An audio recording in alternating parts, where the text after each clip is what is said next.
नमस्कार दोस्तों, जय हिंद। मैं सोनू अहलावत स्वागत करता हूं आपका राइजिंग भारत के एक और नए वीडियो में। लेकिन आज वीडियो में मुद्दा छेड़ने से पहले आपको एक कहानी सुनाना चाहूंगा।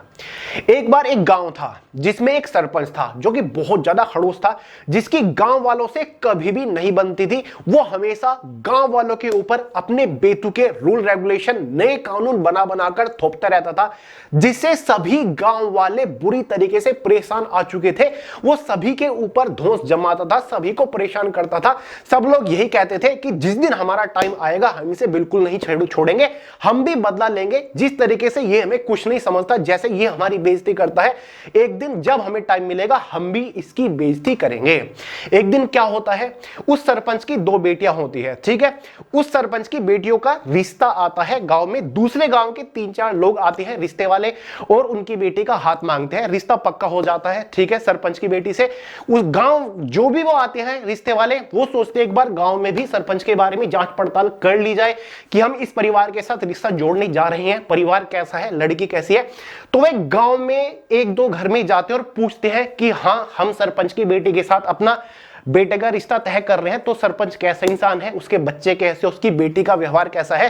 तो यहां पर गांव वालों ने पता है क्या कहा? गांव वालों ने कहा कि हां, ठीक ठाक है, सरपंच भी ठीक है, अच्छा परिवार है, और जो उसकी बेटी है वो भी ठीक है। हां, सरपंच थोड़ा सा खड़ूस है, लेकिन उसके जो बच्चे, उसकी बेटी है, वो बहुत अच्छे हैं, उनका व्यवहार बहुत अच्छा है, ठीक है। ये कहा, हर घर में यही जवाब मिला।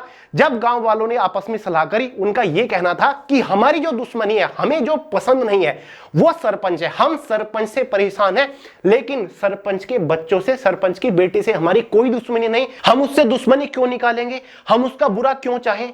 गांव वालों का मानना था कि भले ही वो सरपंच की बेटी हो तो क्या हुआ, वो गांव की बेटी है, वो हमारी बेटी है।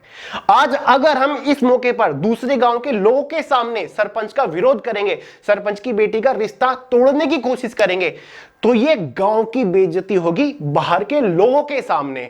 तो गांव की इज्जत बनाए रखने के लिए गांव वाले उस टाइम पर चुप रहे, उन्होंने यहां पर समझदारी दिखाई। लेकिन दोस्तों, हमारे जो बड़े बड़े पॉलिटिशियन हैं, जो कहते हैं कि देश की बागडोर अगर हमारे हाथ में आ जाए तो देश नंबर 1 होगा, अर्थव्यवस्था के मामले में नंबर 1 होगा, लेकिन उन्होंने इन दिनों कुछ ऐसी गिरी हुई हरकत करी जिसके बारे में सोचने में भी शर्म आती है। दुनिया के सामने उन्होंने भारत का सिर झुका दिया है। जी हां, हम बात कर रहे हैं एआई इंपैक्ट समिट 2026 के बारे में। आप सभी लोगों को पता है, इस बार 16 फरवरी से लेकर के 20 फरवरी तक भारत के अंदर एआई इंपैक्ट समिट का आयोजन हुआ। भारत ने दिल्ली में इसका आयोजन कराया, और यह पहली बार नहीं हो रहा था, चौथी बार एआई समिट का इस बार आयोजन हुआ।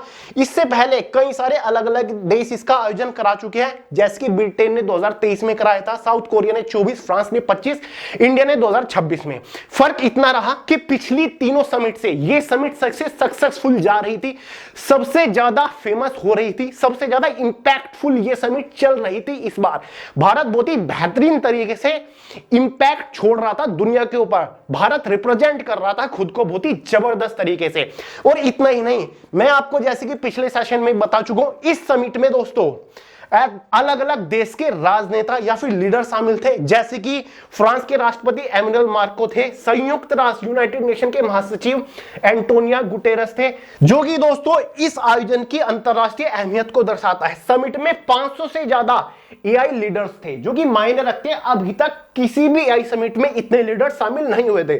100 से ज्यादा सरकारी प्रतिनिधि थे, 20 से ज्यादा राष्ट्रीय अध्यक्ष थे, अलग अलग देशों के राष्ट्रीय अध्यक्ष, ठीक है। करीब 60 मंत्री थे, साथ ही 150 से ज्यादा शिक्षाविद, शोधकर्ता और सैकड़ों इंडस्ट्री एक्सपर्ट शामिल थे। उन्होंने इस एआई समिट में हिस्सा लिया था।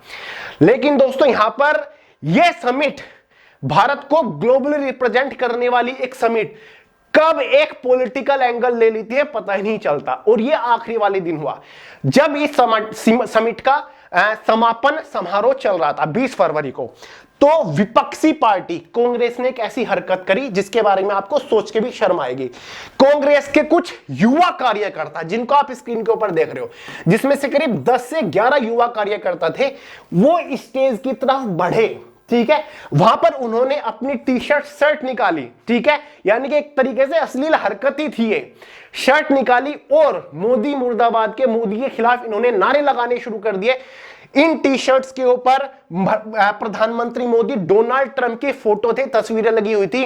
साथ ही अमेरिका और जो भारत का समझौता हुआ, ट्रेड डील हुई है, उसके खिलाफ इन्होंने आवाज उठाई है। ठीक है, मोदी देश को नुकसान पहुंचा रहे हैं, मोदी देश को झुका रहे हैं, इस टाइप के नारे इन्होंने यहां पर लगाए। और पता है सबसे बड़ी शर्मनाक हरकत क्या रही, यहां वो सभी जो अलग अलग देश के लीडर्स आए थे, या फिर एआई लीडर्स, या फिर बड़ी बड़ी इंडस्ट्रीज के एआई लीडर्स थे, साथ ही जो सीईओज थे उनके सामने, यानी कि जो विदेशी लीडर्स थे उनके सामने इन्होंने ये हरकत करी।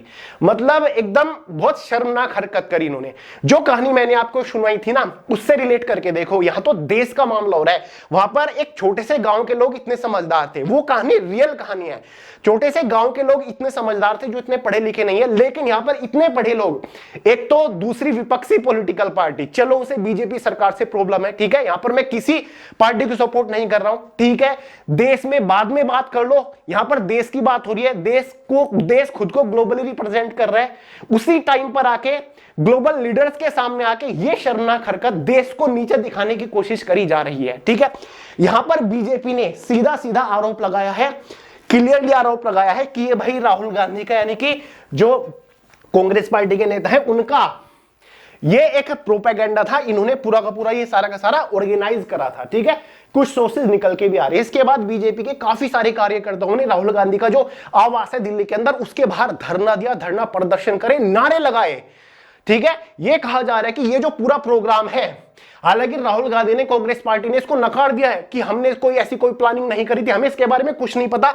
जो ये कांग्रेसी युवा नेता थे ये खुद भड़के हुए थे। यहां पर राहुल गांधी ने लिखा भी है, कांग्रेस पार्टी इसको डिफेंड कर रही है कि angry youth would not be stay silent, मतलब गुस्सा हुआ जो यूथ है, युवा है, वो साइलेंट नहीं हो सकता।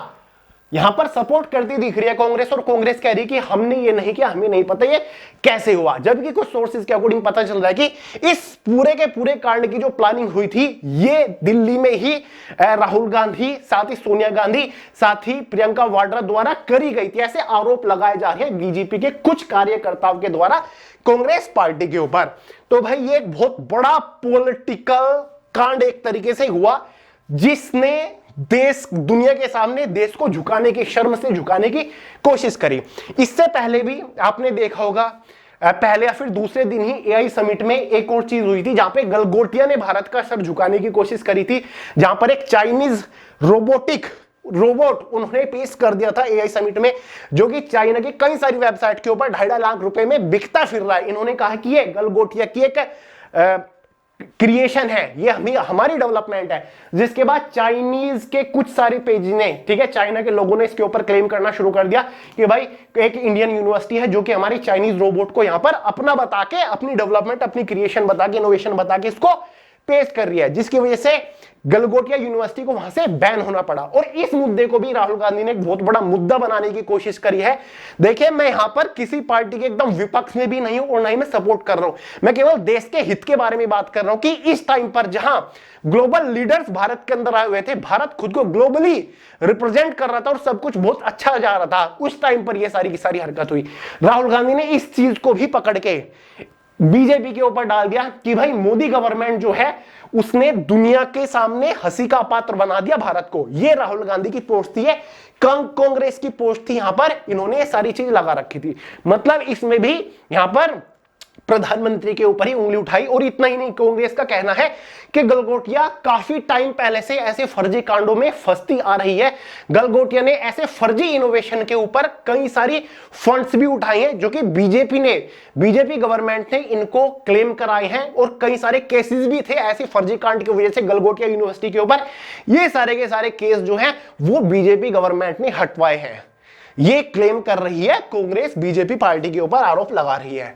तो भाई ये जो भी हरकत हुई है बहुत ही शर्मनाक हुई है। और ये दोस्तों सोच के चलिए, मतलब इससे पहले 3 बार ये समिट कंडक्ट कराई जा चुके हैं, ब्रिटेन, साउथ कोरिया और फ्रांस में, लेकिन भारत वाली ये एआई इंपैक्ट समिट सबसे ग्रैंड थी, सबसे ज्यादा लोगों ने इसमें हिस्सा लिया। दूसरी जो देश के जो लीडर थे, गूगल के सीईओ सुंदर पिचाई ने यहां पर एआई हब बनाने की घोषणा कर दी विशाखापट्टनम में, साथ ही एक बहुत बड़ा एआई कोर्स लॉन्च करने की बात कर दी। साथ ही भारत और अमेरिका के जो एआई से रिलेटेड संबंध है उनको आपस में कनेक्ट करने की कोशिश करी कि भाई जो सी केबल होते हैं वो बिछाए जाएंगे भारत से और अमेरिका के बीच में। बहुत सारे जो इंडस्ट्रियलिस्ट थे, ग्लोबल इंडस्ट्रीज वो के जो सीईओज थे, मालिक थे या फिर एआई लीडर्स थे, उन्होंने भारत में इन्वेस्टमेंट करने में खुद इंटरेस्ट दिखाया। मतलब जहां भारत में इतना विकास होने के आसार नजर आ रहे थे, उसी चीज को यहां पर एक पॉलिटिकल एंगल दिया गया और भारत को शर्म से झुका दिया गया। यहां पर विपक्षी पार्टी ने, हर कोई, हर न्यूज़पेपर में, हर न्यूज चैनल के ऊपर हर बच्चा इसको एक पॉलिटिकल कांड बता रहा है जो कि विपक्ष सरकार ने दूसरी सरकार को झुकाने की कोशिश करी है, ठीक है, और ग्लोबली। मतलब आप देखिए यार, सरकार कोई विपक्ष पार्टी है, उसे खुद को साबित करने के लिए वो दूसरे को बदनाम करता है। वो ये नहीं कहेगा कि भाई अगर मैं पावर में आता हूं 2 साल बाद तो मैं क्या करूंगा, आपका ये भला करूंगा, आपको ये चीज प्रोवाइड करूंगा, देश इतना विकसित करेगा, मेरी ये स्ट्रेटजी है, मेरी ये प्लानिंग है, कुछ नहीं। वो दूसरे को नीचे गिराने की कोशिश करता है और यही फिलहाल कर रही है कांग्रेस पार्टी। ये टाइम नहीं था इसको एक पॉलिटिकल एंगल देने का, ठीक है, टाइम बहुत था। आज देते, कल देते, परसों माइक पे चीख चीख के अनाउंसमेंट कर देते कि भाई ये कर दिया, वो कर दिया, लेकिन कम से कम यार इंटरनेशनल ग्लोबल लीडर्स के सामने तो ऐसा नहीं करना चाहिए था। शर्मनाक हरकत है ये। और अब ये जितने भी यहां पर छात्र थे या फिर जो भी थे, युवा थे, वैसे इनको युवा कहना शर्म की बात है, क्योंकि दोस्तों युवा वो होता है जो देश को आगे ले जाने की बात करें, युवा वो होता है जो देश की तरीके का हिस्सा बने। लेकिन ये तो वो युवा है जो कि दुनिया के सामने देश को झुकाने में लगा हुआ है। तो भाई ये युवा नहीं है, ये तो पता नहीं कौन है। इन सभी को यहां पर गिरफ्तार कर लिया गया है और इन पे कड़ी से कड़ी कार्रवाई कराई जाएगी, ठीक है। हालांकि इनके ऊपर खूब जूते चप्पल बरसे उस टाइम पर जब ये स्टेज पे चढ़े ना, खूब लोगों ने, पब्लिक ने, मीडिया वालों ने इनके ऊपर जूते चप्पल बरसाए, खूब मार पड़ी है इनको, खूब गालियां पड़ रही है इनको सोशल मीडिया पे। मेरे हिसाब से तो यार मुंह दिखाने लायक नहीं है, ठीक है। फ्लो में पैसे वगैरह लेके जो भी इन्होंने करा होगा, कांड कर तो दिया, लेकिन अब इनको ये महंगा पड़ने वाला है, ठीक है, क्योंकि कांड इन्होंने बहुत बड़ा कर दिया।